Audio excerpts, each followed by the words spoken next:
देवर जी। हाँ। मंडी में आलू क्या भाव हो रहे हैं? 20 रुपए किलो। अच्छा जी, इतने महंगे? 20 रुपए किलो? और जब पिछली बार मैं गई थी मैं तो 50 के 2.5 किलो लाई थी। भाभी तुम बताओ कौन से स्कूल में पढ़ी? मैं तो प्राइवेट स्कूल में पढ़ी। और कौन सी क्लास तक पढ़ी? ये बात तो प्राइवेट स्कूल की। अगर मैं तुम्हें बता दूंगी तो इसमें प्राइवेट ही क्या रह जाएगा।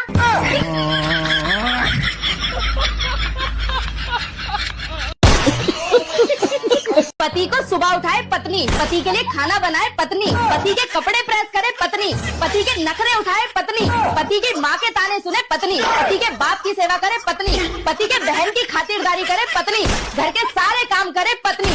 लेकिन ये छिपकली का अंडा 24 घंटे माला जपता रहता है अपनी माँ के नाम की। और अभी तो रुको। मेरी माँ ऐसी है, मेरी माँ वैसी है, मेरी माँ ही मुझे समझती है, मेरी माँ बहुत अच्छी है। और उसका क्या जो 24 घंटे सिक्योरिटी गार्ड की तरह तुम्हारे इर्द गिर्द घूमती रहती है? वो भी तो एक इंसान है, या कोई भूत तुम्हारी सेवा में उसे छोड़ गए थे? मेरी माँ बहुत अच्छी है। भैया औरत को पैसा भी नहीं चाहिए क्योंकि केतन पे बहुत पैसा था फिर भी सिया ने उसे सुलटा दिया।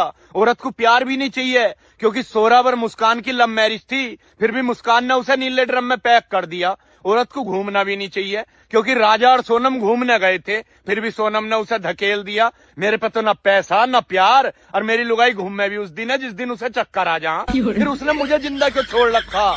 मेरे यही बात समझ नहीं आ रही थी। फिर मेरे समझ में आई कि औरत को असल में चाहिए क्या। औरत को चाहिए कि 24 घंटे कोई उसकी बिना मतलब की बकवास सुने जा। लड़ाई हो जा तो उसे गलत ना बतावे, खुद को गलत बता ले। और यो टैलेंट तो मेरे में कूट कूट के भर रहा। इस हिसाब से तो मुझे हमारी समझो। काजल बेटा, ये देख कानों की जोड़ी कैसी लग रही है तुझे? हाँ माँ, ये तो बहुत ही सुंदर है। और ये पायल की जोड़ी है, ये भी बता दे कैसी लग रही है?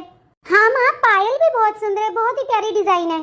ये आप मुझे क्यों दिखा रही हो माँ? ये तो आपके है ना। ये तुझे इसलिए दिखा रही हूँ क्योंकि तू ले जा, तुझे दे रही हूँ ये मैं। माँ मुझे क्यों? क्यों? मैं तुझे नहीं दे सकती हूँ, तेरे लिए बेटा, तू ले जा। माँ जी खाने में क्या बनाना है? अरे वाह दीदी, मम्मी जी जैसे कानों के आप भी ले आई हो क्या? अरे भाभी, ये मैं नहीं लेकर आई हूँ, ये माँ के ही हैं, माँ ने मुझे दिए हैं। माँ जी ये कानों की जोड़ी और पायल आपने दिए दीदी को? हाँ बहू, मैंने दिए हैं। माँ जी आपको ये सब चीजें देते हुए बहू याद नहीं आती? इन सब चीजों पे तो पहले मेरा अधिकार है ना।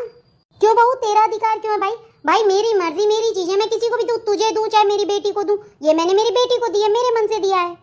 पर माँ जी शादी के बाद तो बहुओं का अधिकार पहले हो जाता है ना, बेटियों का दूसरा अधिकार हो जाता है। ये तुझे किसने कहा बेटा? ये बातें कौन बोलता है तुझे? एक बात बता मम्मी, ये जो छोटी भाभी है आपका ध्यान तो रखती है ना? अरे हाँ, वो मेरा बहुत ख्याल रखती है। ये लीजिए दीदी, ठंडा ठंडा शरबत। दीदी आप मेरी शादी के बाद पहली बार आए हो, आप बताओ क्या खाओगे?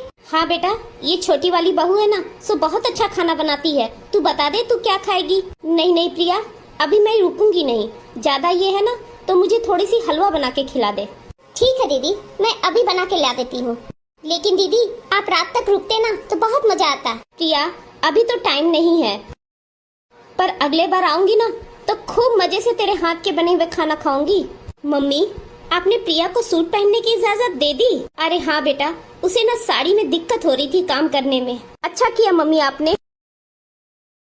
और देखो ना माँ, प्रिया का नेचर भी कितना अच्छा है। हाँ बेटा, सबकी बहुत इज्जत करती है ये। वैसे मम्मी, बड़ी वाली भाभी ने भी इस घर के लिए बहुत कुछ किया था, वो भी सबकी बहुत इज्जत करती थी।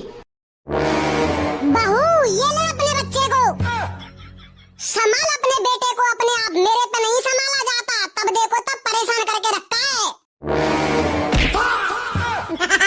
तुम भी संभालो अपने बेटे को अपने आप, इसने भी मुझे कोई कम परेशान नहीं किया है। हे प्रभु, दिन में